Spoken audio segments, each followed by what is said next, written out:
موجودہ اسمبلی کی 5 سالہ مدت اختتام کو پہنچی۔ اب نئے انتخابات کی تیاری ہو رہی ہے۔ اس عرصے میں بہت سے ایسے سوالات ہیں جو ادھورے رہ گئے۔ آئین کے آرٹیکل 58 کے تحت قومی اسمبلی تحلیل ہو گئی، لیکن اس آرٹیکل کے تحت 90 دن کے اندر نئے انتخابات بھی ہو سکیں گے یا نہیں۔ CCI نے نئی مردم شماری کی منظوری دے دی ہے، اس لیے مردم شماری کے مطابق نئے انتخابات کرانا لازمی ہوں گے۔ یہ دونوں پہلو آئینی ہیں اور دونوں ہی اس وقت ایک دوسرے کی سمت میں نہیں۔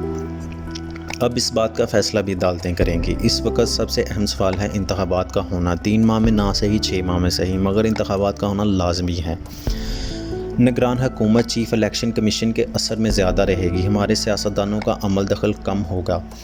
قومی امکان اس بات کا ہے کہ وہی نگران وزیر اعظم بنیں گے جو IMF سے ہوئے معاہدے کو برقرار رکھنے میں کامیاب ہو سکیں۔ پاکستان قرضوں میں جکڑا ہوا ہے، قرضے لیے جاتے ہیں اور ملک بھی چلتا رہتا ہے۔ عوام کو ایسے مخصوص بیانی میں محصور کر دیا ہے کہ وہ ترقی اور خوشحالی کی افادیت جانتے ہی نہیں، بس ایک انتخاب پسندی کا جنون ہے جو بڑھتا ہی چلا جا رہا ہے۔ سرکاری اسکول نہ ہونے کے برابر ہیں، نجی تعلیمی اداروں کی بہتات ہے، لیکن فیسیں آسمان سے باتیں کرتی ہیں، جس کی وجہ سے غریب کے بچے دینی مدرسوں کا رخ کرتے ہیں۔ سرکاری اسپتال بھی تقریباً بند ہیں، غریب بیمار ہو جائے تو سوائے موت کے کوئی علاج نہیں۔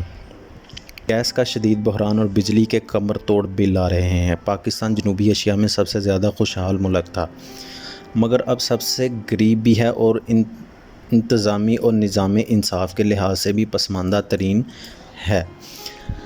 سیاسی پارٹیوں کی قیادت کی مہم نظریات، سیاسی کارکنوں کی سیاسی تربیت کا نہ ہونا، غیر حقیقی غیر سائنسی نصاب تعلیم، سرکاری تعلیمی اداروں کا زوال، بیوروکریسی کی تربیت میں خامیوں کو دور نہ کرنا ہے۔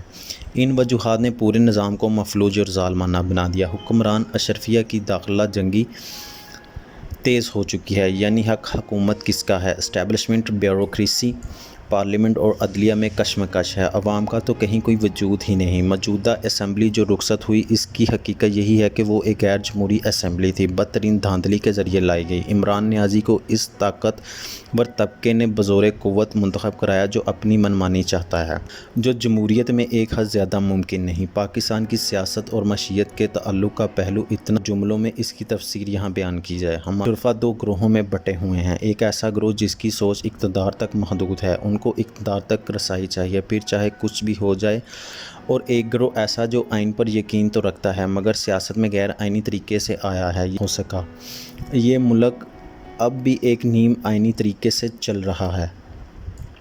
امید ہے کہ ہم اس ڈگر سے بخوبی آگے بڑھ سکتے ہیں۔ اگر ہم اپنی سیاست کے سفر کا تاریخی جائزہ لیں تو ہمارے اس سفر میں جو بھی سیاستدان اقتدار کی کرسی پر بیٹھے، ان کا ٹکراؤ اسٹیبلشمنٹ سے ضرور ہوا۔ ایک منتخب وزیر اعظم پھانسی پر چڑھا، ایک جلاوطن ہوا اور ایک وہ تھی جو راولپنڈی کی تاریخی گلیوں میں خودکش حملہ آوروں کے ہاتھوں شہید ہوئی۔ مگر ان میں سے کسی نے بھی ریاست یا فوج کے خلاف سرعام بغاوت کا اعلان نہیں کیا، کبھی 9 مئی جیسا واقعہ تربیت نہ دیا۔ نیازی کو چور دروازے سے وزیر اعظم بنایا گیا۔ اس کو لانے والوں کے پیچھے ایک معظم سوچ یہ تھی کہ اس طرح ملک دیوالیہ ہو جائے گا۔ ان پالیسیز کی وجہ سے جو اسٹیبلشمنٹ ان کے پیچھے کھڑی تھی ان کو اقتدار میں لائی تھی۔ ان سے اندر بھی اس حوالے سے 2 رائے تھیں۔ وہ فوجی جو دور دیس تھے یا پھر اپنی وردی اتار چکے تھے، وہ اسٹیبلشمنٹ کے اس فیصلے کے ساتھ کھڑے نہ ہوئے کہ کپتان کو واپس بھیج دیا جائے، اور یوں نوبت 9 مئی جیسے المیہ تک پہنچی۔ خان صاحب اپنی پست پناہ طبقے کی بقا کے لیے ضیاء الحق، حمید گل کی دی ہوئی افغان پالیسی کو پروان چڑھانے کے درجے پہ تھے، لیکن اب ایسا لگ رہا ہے کہ ضیاء الحق کی دی ہوئی اس پالیسی سے ہمیشہ کے لیے جان چھوٹ جائے گی، جو پاکستان اور اس کے عوام کے لیے ایک خوش آئند بات ہے۔ کوئی بھی معاشی، داخلی اور خارجی پالیسی جو عوام کے اجتماعی مفادات کے برعکس ہو، مخصوص سوچ اور کس طرح ایک مختصر سا طاقتور گروہ ریاست اور اس کے تمام وسائل قبضہ کرنے کی پالیسی پر گامزن ہو جائے، تو وہ ملک یا تو اپنے سے کمزور ملک سے جنگ ہار جائے گا یا پھر ملک خانہ جنگی کا شکار ہو جائے گا۔ سانحہ 9 مئی ایسا ہی ہے۔ پاکستان اس وقت معاشی مسائل میں گھرا ہوا ہے۔ پاکستان میں نہ صرف معاشی استحکام لانا ضروری ہے بلکہ پارلیمنٹ اور سول حکومت کا مضبوط ہونا بھی ضروری ہے۔ اپنے اداروں کی اب اس طرح سے ٹریننگ کی سماجی کمزوری کا یہ ایک غیر فطری عمل ہوگا۔ اگر یہ کہہ دیا جائے کہ اسٹیبلشمنٹ فوراً سیاست سے چلی جائے تو ایسا ممکن نہیں۔ اس کے پیچھے کچھ زمینی حقائق بھی ہیں۔ سیاست میں مذہب کا استعمال اتنا گہرا ہو چکا ہے کہ اسے زائل کرنے میں وقت لگے گا۔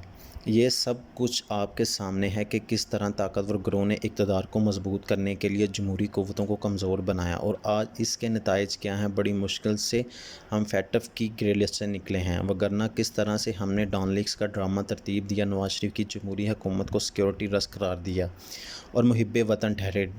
ڈیم بنانے والے چیف جسٹس ثاقب نثار، اس وقت حالات اتنے مایوس کن بھی نہیں کہ نگران حکومت کے بہانے کچھ اور ہونے جا رہا ہے۔ ہاں، اگر یہاں معیشت بہتر نہ ہوئی تو بغاوتوں کے سلسلے پھر سے شروع ہو سکتے ہیں۔ اس کا کریڈٹ اسحاق ڈار کو بھی دیا جا سکتا ہے۔ وہ بے لگام بگڑتی معیشت کے سنگوں کو ہاتھوں سے پکڑ کر قابو میں لا سکتے ہیں، اور اس بات میں وہ کافی حد تک کامیاب بھی ہوئے ہیں۔ یہ کامیابی نہ صرف برقرار ہے بلکہ بہتری کی طرف گامزن ہے۔